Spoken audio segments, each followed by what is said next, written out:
제가 1981년 6월 30일에 군에서 제대를 했습니다. 제대하던 날 함께 그 부대에서 근무했던 16명의 동기가 있었는데 서로 헤어지면서 야, 잘 가라. 야, 넌 잘 될 거야. 뭐 이런 덕담들을 주고 받았습니다. 헤어지는 마당이니까 걔 중엔 좀 아유, 저 녀석은 왜 저래 이랬던 친구들도 있지만 그런 친구들에게까지 서로 덕담을 나누게 됩니다. 오늘 요한복음 16장에서 우리 주님은 3년 동안 함께 다녔던 동고동락했던 생사고락을 같이 했던 그 제자들과 헤어지게 됐습니다. 그래서 헤어지는 마당에 이제 이야기를 하시는 거예요. 근데 주님은 너희들 앞으로 행복할 거야, 잘 될 거야 이런 덕담을 하지 못했습니다. 그 대신 16장 2절 보면 너희가 이제 유대인들에게 출교를 당하고 그리고 죽임까지도 당하게 될 것이다. 슬프고 고통스러운 예언을 악담 아닌 악담을 하셔야만 했습니다. 지금도 그러고 싶진 않았지만 그렇게 되고야 말 일이기 때문에 그렇게 하실 수밖에 없었어요. 그리고 실제로 그 일은 벌어졌습니다. 사도행전 12장을 보면 12 제자 중에 하나인 야고보가 제일 먼저 칼에 맞아 죽었어요. 헤롯의 칼에 맞아 죽었습니다. 그리고 곧 이어서 베드로가 감옥에 갇혔습니다. 예수님의 악담 아닌 악담은 현실이 되고 말았습니다. 여러분, 출교라고 하는 것은 그 당시 그냥 출교가 아닙니다. 그때는 온 사회 전체가 유대교인들이에요. 그래서 유대교에서 출교를 당하면 길에서 아무도 그에게 눈길을 주지 않습니다. 그리고 물건 하나도 자기 마음대로 사고 팔 수가 없습니다. 완전히 매장 당하는 것이나 마찬가지입니다. 그런 일을 실제로 제자들이 당했습니다. 자, 제자들이 주님을 3년 동안 따라다니면서 생사고락을 같이 한 것이 이렇게 출교당하고 죽임을 당하고 그러기 위해서 한 것입니까? 제자들이 그런 거를 목표하고 주님을 따라다닌 것은 결코 아니었습니다. 제자들은 좀 예수 믿고 좀 가난한, 지긋지긋한 가난을 좀 벗어버리고 싶었어요. 로마의 압제 밑에서 고통당하던 그 삶에서 해방되고 싶었습니다. 그리고 하나 더, 혹 주님이 이스라엘의 임금이 되면 뭐 장관짜리 정도, 아니 장관이 아니면 그냥 요즘 가문의 영광이죠. 공무원 되는 거, 공무원이라도 되면 좋겠다 하는 생각으로 따라다닌 거지, 출교당하고 순교하고 핍박당하고 이러려고 따라다니는 게 아닙니다. 그런데 그 일이 실제로 벌어지고 말았습니다. 예상하지 않았던, 기대하지 않았던 일을 당하고 말았습니다. 그렇다면 이제 야고보가 칼에 맞아 죽는 걸 본 그 동생 요한은 부랴부랴 도망을 쳐야 되는 것이 정상입니다. 감옥에 갇혔던 베드로가 풀려나오자마자 어딘가로 숨는 것이 맞습니다. 그런데 이분들 그렇게 하지 않았어요. 베드로는 감옥에서 나오자마자 여러 사람 앞에 나가서 용감하게 복음을 외쳤습니다. 사도 요한도 마찬가지입니다. 그는 끝까지 복음을 전했고 마지막에 밤모섬의 귀한 가서까지도 요한계시록을 쓰는 그런 사도로 살았습니다. 또 그랬기 때문에 그분들의 신앙이 오늘 우리에게까지 전달된 것입니다. 어떻게 이런 일이 있을 수 있었을까? 도대체 이 사도들에게 무슨 일이 있었길래 이들이 최초의 그 목표를 달성하지 못했음에도 불구하고, 달성하지 못한 건 둘째치고 핍박받고 출교당하고 죽음을 당하면서도 끝까지 이 길을 갈 수 있었는가? 도대체 무슨 일이 있었는가? 오늘 주님은 16장 7절에서 이렇게 말씀하십니다. 내가 죽는 것이 너에겐 유익하다. 왜? 내가 가고 나면 너희들에게 보혜사 성령을 보낼 것이기 때문이라고 말씀하셨어요. 보혜사란 말은 위로하는 분, 도와주는 분, 뭐 이런 뜻입니다. 그런 분이 옆에 계셔서 너를 보호하고 위로하고 함께 하시고 지켜주신다는 거죠. 제자들이 유일하게 소망을 건 것은 바로 이것입니다. 아, 그래. 내가 3년 동안 따라다니다 아무것도 얻지 못했지만 이 주님이 돌아가신 다음에 성령님 보내면은 우리에게 큰 유익이 있겠구나. 내가 떠나는 것이 너에게 큰 유익이라고 말씀하셨으니까 그래서 그거 믿고 기다리는 것입니다. 아마 그것 때문일 겁니다. 그럼 정말 성령님이 오셔서 제자들은 큰 유익을 얻었는가? 한번 살펴보겠습니다. 성령님이 최초로 이 땅에 모든 사람 앞에 공개적으로 강림하신 날이 언제냐면 바로 오늘이에요. 오순절 날입니다. 6월절로부터 50일 지난 오늘. 그래서 오순절 성령 강림이라고 말합니다. 그래서 어떤 교단은 오순절 교회라고 하죠. 이 성령 강림을 강조하는 교단은 그렇게까지도 합니다. 성령 오셨기 때문에 이 사람들이 변한 거예요. 성령님이 오셔서 이들에게 도대체 어떤 일이 있었는가? 성령님이 오실 때 하늘에서 만나 매출하기 대신에 비타 500박스가 수없이 떨어져가지고 그 안에 3천만 원씩 있었는가? 그거 아니었습니다. 그러면 천사들이 쫙 내려와서 각 사람에게 나는 오늘부터 너희 수호 천사다. 너 이제 출교를 두려워하지 말고 칼을 두려워하지 말아라. 내가 너를 지킬 것이다. 이런 사건이 있었는가? 아무것도 없었어요. 다만 제자들이 마가의 다락방에 몰래 숨어서 기도하고 또 이야기하고 그러고 있었는데 갑자기 급하고 강한 바람 같은 소리가 들렸습니다. 들리더니 그들이 혀에 불꽃이 혀처럼 갈라지는 그런 모습이 임하더니 각 사람이 성령으로 충만해졌어요. 그 성령으로 충만한 가운데 이들이 방언을 했습니다. 근데 이 방언은 외국어 방언이었어요. 그리고 이들이 모인 곳은 길가에 있었습니다. 여러분 예루살렘 성지순례 가면 그 마가의 다락방을 보여주는데 큰 길가에 있습니다. 이들이 얼마나 크게 그 방언으로 크게 소리를 쳤는지 길 가던 사람이 다 들었어요. 근데 이 사람들이 참 신기한 게 여러 나라에서 온 사람들인데 다 자기가 살고 있는 지역의 말로 다 들었어요. 그래서 이게 도대체 무슨 일인가 하고 마가의 다락방으로 올라와 봤습니다.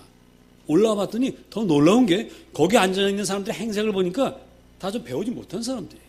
그러다 갈릴리 사람들이에요.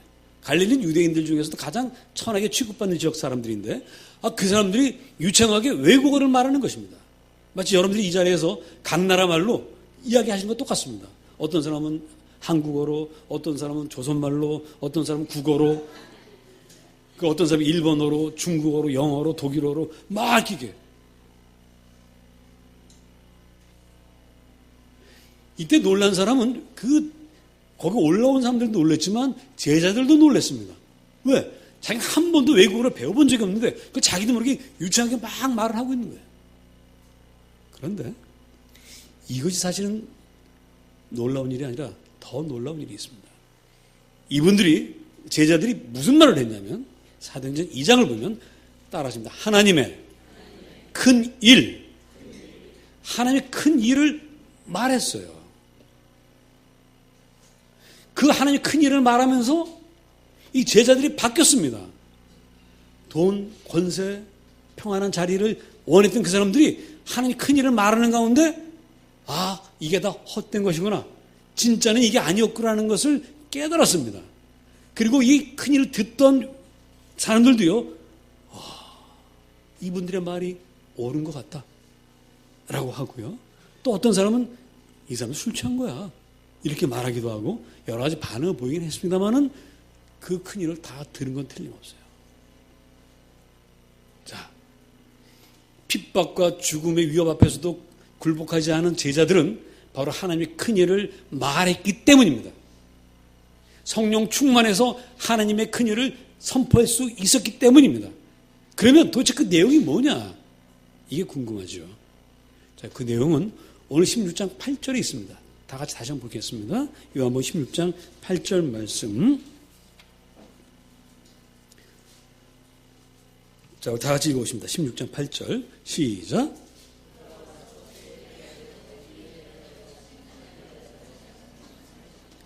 성령님이 오셔서 최초로 하신 말씀은 무엇이냐? 죄와 의와 심판에 대해서 말씀하시는 거예요. 그러니까 성령 충만해서 제자들이 외국어 방언으로 다 전파해 준 것은 바로 이것입니다. 그럼 그 내용이 뭐냐? 자, 뭐에 대해서라고요? 죄, 의, 심판. 이 세 가지입니다.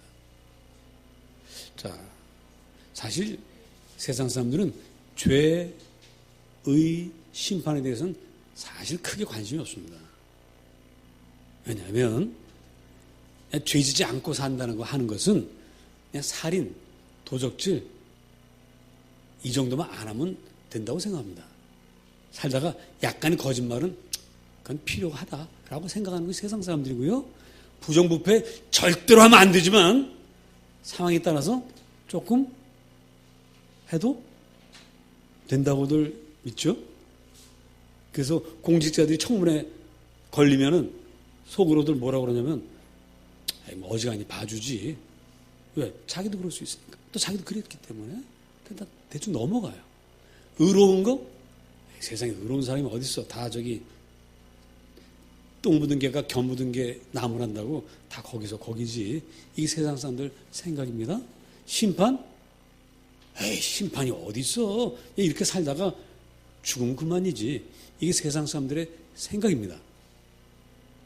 그러니까 죄와 의와 심판에 대해서 전혀 모르는 것은 아닌데 그걸 대략 무시하고 그냥 적당히 살아가는 게 세상 사람들이에요.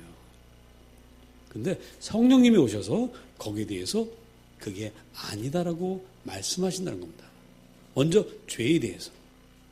너희들은 죄라고 하면 뭐 그런 걸 생각하지만 사실은 그게 아니다. 죄는 뭐냐? 9절 말씀 다 같이 보십니다. 9절 시작.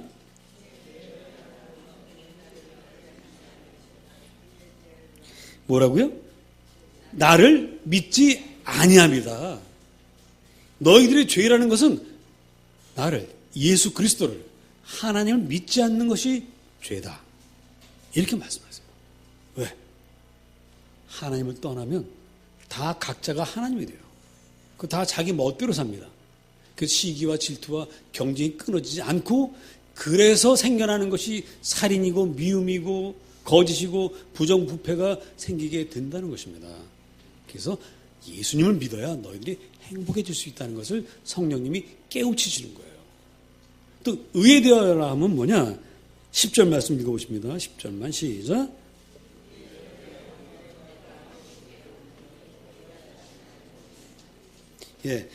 의라고 하는 것은 오직 예수 그리스도만 의롭다는 거예요.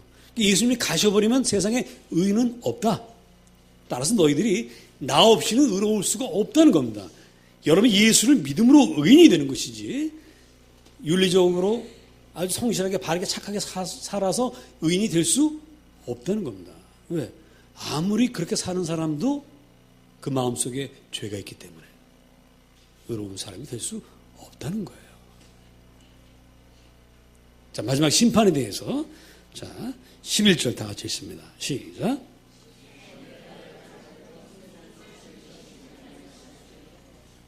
심판이라고 하는 것은 하나님 앞으로 와서 심판하시는 것이 아니고 세상은 이미 심판을 받았다는 겁니다. 선악과를 따먹고 우리의 조상인 아담과 하와가 에덴에서 쫓겨났죠. 그게 심판받은 거예요. 그래서 세상은 하나님 없이 삽니다. 하나님 없이 사는 인생들이기 때문에 늘 불안합니다. 마치 엄마가 없으면 아이들은 늘 불안하죠. 똑같습니다. 불안해요. 하나님 없으니까 불안합니다. 불안하니까 신경들이 예민하고요. 그 예민한 가운데 불안한 가운데 서로 경쟁하고 싸우니까 다툼이 끊어지지를 않습니다. 그러니 성령께서 죄와 의와 심판에 대해서 깨우친다는 것은 너희들이 이 모든 것을 용서해주고 극복하게 해주실 예수 그리스도 없이는 살 수 없다. 이것을 가르치신다는 거예요. 성령 오신다는 것은 오직 예수 그리스도로만 구원받을 수 있다는 것을 가르치는 것입니다. 내가 곧 길이요 진리요 생명이니 나로 말미암지 않고는 아버지께로 올 자가 없다는 사실을 성령님이 깨우치러 오신 것입니다. 그것이 하나님의 큰 일이에요. 그리고 이것을 깨달은 제자들은 지금까지 돈, 권세, 자리, 다툼하던 것이 다 소용없다는 것을 깨달았다는 것입니다. 어떻게 그 순식간에 그것을 깨달을 수 있었을까? 그건 참 신기한 일이죠. 근데 여러분, 사람의 깨달음이라고 하는 것은 어느 날 갑자기 옵니다. 그런데 그 갑자기 오는 게 사실 갑자기 오는 게 아니에요. 제자들은 예수님과 함께 3년을 동고동락했습니다. 그때는 깨닫지 못했고, 그때는 여전히 자기들이 돈과 명예만, 권세만 쫓아다닌 것 같은데, 예수님 떠나고 나니까 그 돈과 권세, 명예를 얻지 못했지만, 예수님이 그리워요. 예수님이 보고 싶어요. 예수님의 그 음성을 듣고 싶어요. 오병을 나눠주시던 그 주님의 그 사랑을 맛보고 싶습니다. 여러분, 부모님이 우리에게 많은 유산을 남겨주지 않았지만, 남겨주지 못하고 돌아가신 분, 아무도 남겨주지 않았으니까 부모님이 그립지 않습니까? 부모님이 그립죠. 사람이 돈, 권세만 있으면 행복할 것 같은데 실제로 살아보면 그렇지가 않아요. 성경 말씀하고 있습니다. 잠언에서 먹을 것이 가득하고 화목하지 않은 것보다는 가난해도 그저 한 가지 반찬으로 먹고 살 수 있는 것이 진정한 행복이다. 이렇게 성경은 말씀하고 있습니다.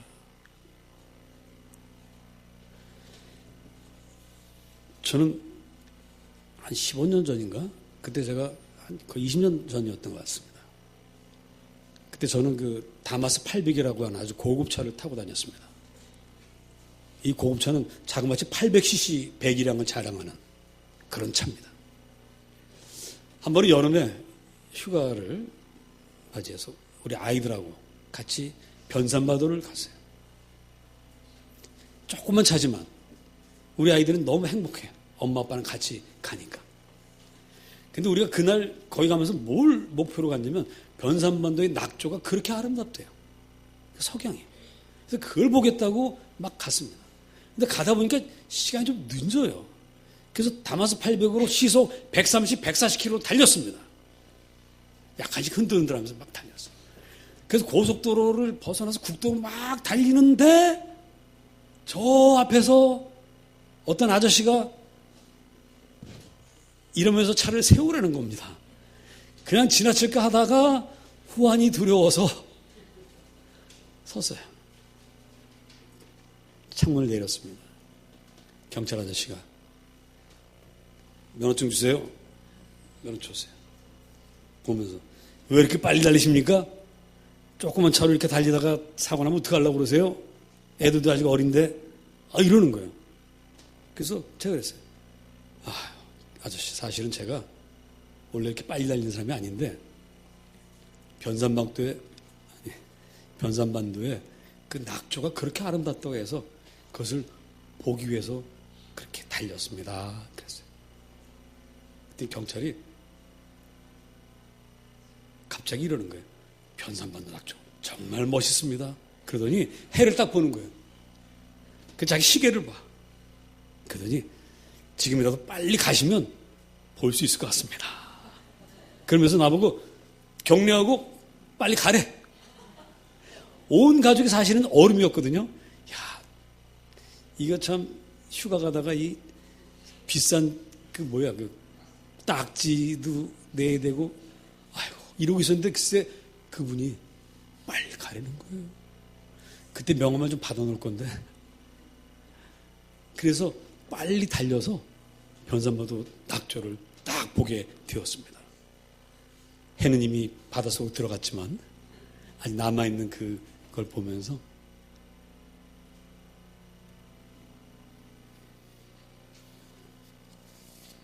참 그때 우리 가족은 행복했어요.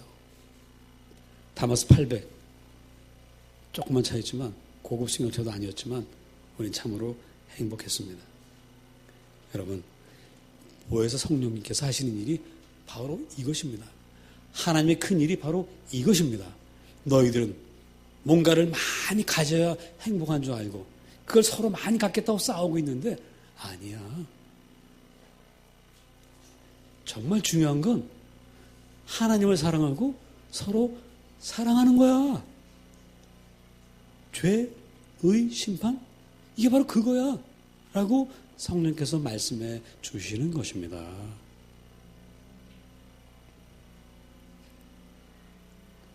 여러분, 인생 어차피 끝납니다. 많이 가진 사람이나 적게 가진 사람이나 하루 세 끼 먹는 건 같고요. 주어진 시간 똑같습니다. 여기서 다 끝나고 나면 하나님 앞에 가요. 하나님 앞에 갔을 때 무엇으로 심판하십니까? 내가 너희를 죄를 대신 속하기 위해서 보낸 예수를 믿었느냐? 너희는 서로 사랑하면서 행복하게 화목하게 살았느냐? 이것을 묻습니다. 그때 여러분은 어떤 대답을 하시겠습니까? 저는 아직도 잊지 못합니다. 과속을 단속하던 그 경찰 아저씨. 그분의 그 눈빛과 아유, 빨리 가시면 볼 수 있겠네요. 빨리 가세요. 그 말이 잊혀지질 않아요. 참 조그만 차를 탄 그 네 가족, 그 어린아이들을 보면서 이분들에게는 법을 지키는 게 중요한 것이 아니라 이들을 사랑으로 빨리 보내는 것이 정말 귀하겠구나 라고 생각하는 그분의 그 마음을 우리가 갖게 되는 것이 바로 성령님의 역사입니다. 그게 하나님의 큰 일이에요. 뭐 대단한 큰 일이 있겠습니까? 국민소득이 4만 달러 되는 게 큰 일이겠습니까? 아닙니다. 우리가 국민소득 1,000달러도 안 될 때 행복하지 않았나요? 콩 하나를 갖고 나눠 먹던 그 시절이 불행했습니까? 인간에게 정말 중요한 것은 사랑입니다. 그것이 바로 성령님이 하시는 위대한 일이고요. 하나님의 큰 일이고요. 바로 제자들은 그 일을 겪으면서 이것이 진짜구나는 것을 깨달았던 것입니다.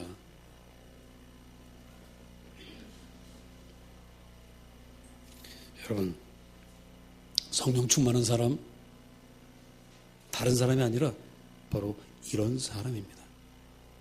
바라본다는 여러분들이 바로 성령 충만한 사람 되어서 서로 사랑하며 살아가시기를 주님의 이름으로 축복합니다.